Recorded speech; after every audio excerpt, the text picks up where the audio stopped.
Pemirsa, anak petinggi PKS berusia 9 tahun menjadi korban pembunuhan di rumahnya sendiri. Saat kejadian di rumah hanya ada korban dan kakaknya, sedangkan ART dan Satpam rumah sedang tidak ada di lokasi. Fakta lainnya adalah CCTV di rumah dalam keadaan mati. Apakah pelakunya orang dekat? Berikut ulasannya dalam Top Review.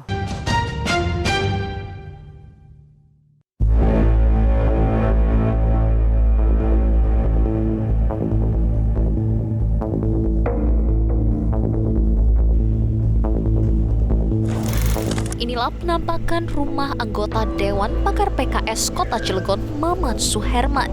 Di perumahan Bukit Baja Sejahtera 3, Kelurahan Ciwaduk, Kecamatan Cilegon, Kota Cilegon. Rumah bercat putih ini tampak megah dengan pagar yang kokoh dan tinggi.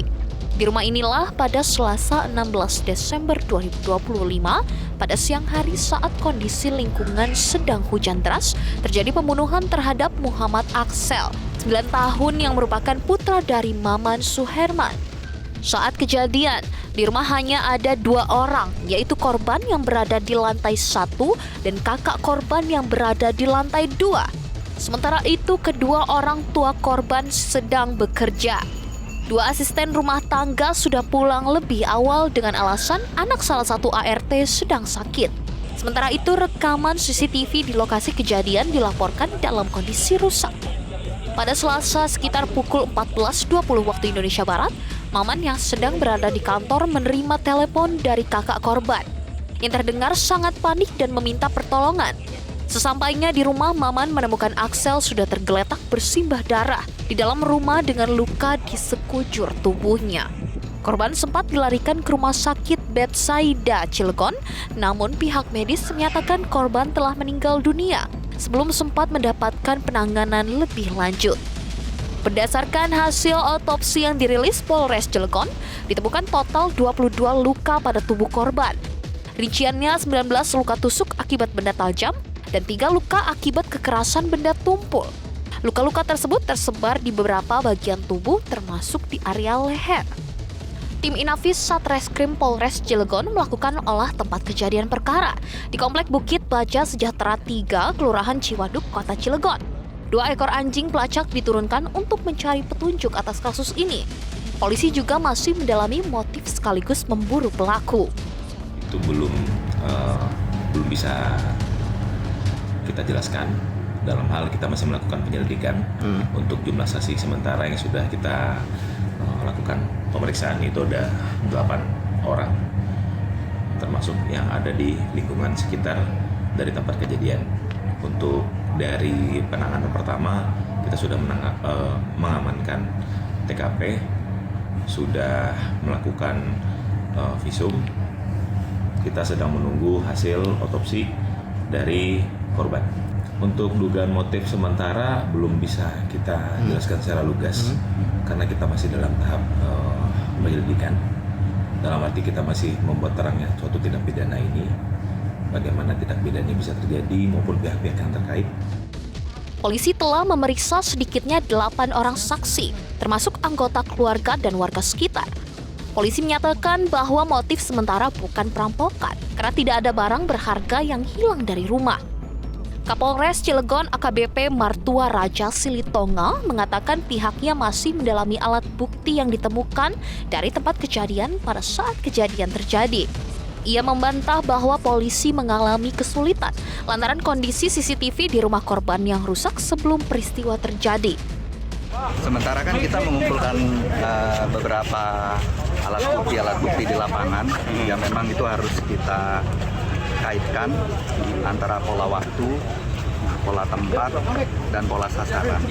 Jadi harus membutuhkan analisa yang memang matang. Polisi sudah mengetahui identitas masih dalam proses penyelidikan. Apa ada dugaan orang terdekat, Pak, yang menjadi pelaku pembunuhan ini, Pak? Masih dalam pendalaman. Terus didalamin, Pak, ya? Masih di Sampai kapan, Pak, pendalamannya? Ya, berikan waktu kepada kami, aparat kepolisian melaksanakan tugas kami. Kami pun butuh bantuan, dukungan, informasi dari teman-teman media, teman-teman masyarakat, jika ada informasi apapun, sekecil apapun, disampaikan kepada Satuan Reserse Kriminal. Pak, infonya CCTV beberapa ada yang mati dan itu menjadi kesulitan buat polisi. Enggak juga sih, enggak juga kesulitan. Meskipun CCTV itu mati di dalam rumah, tapi kami insya Allah bisa berupaya maksimal dalam perkara ini. Melihat rumah yang kokoh dan pagar yang tinggi, kriminolog Adrianus Meliala meyakini bahwa pembunuhan hanya mungkin dilakukan oleh orang dalam. Tadi ada gambar yang menunjukkan bahwa rumah tersebut itu rumah kekar ya, dan untuk masuk ke rumah tersebut atau ke wilayah itu juga harus melalui pengamanan. Dengan kata lain, ketika dikatakan bahwa tidak ada orang yang keluar masuk dari rumah tersebut, tidak ada orang yang memaksa masuk dan juga memaksa keluar, maka pasti dipastikan bahwa pasti pelakunya adalah orang di dalam, orang yang menjadi anggota keluarga atau yang berada di rumah itu.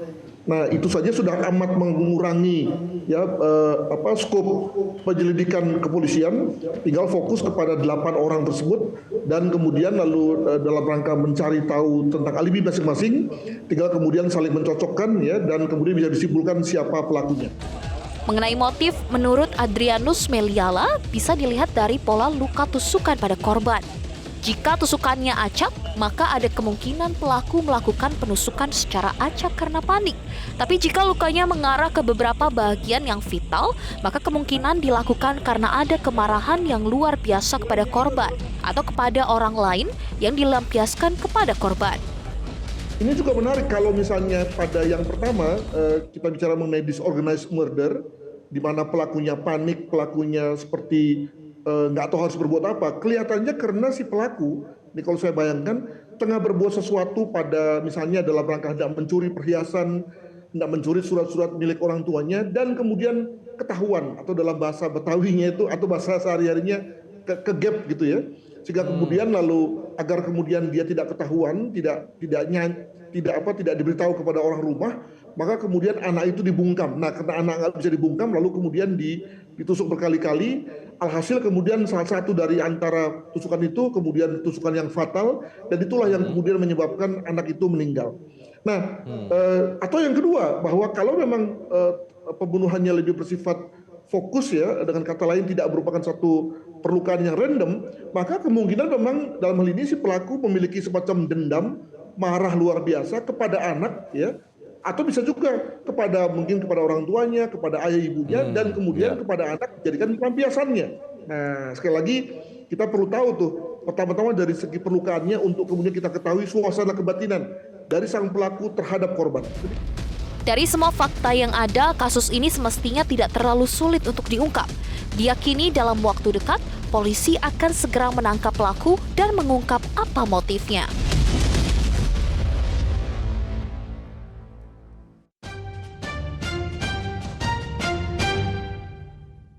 Jelajahi cara baru mendapatkan informasi. Download Metro TV Extend sekarang.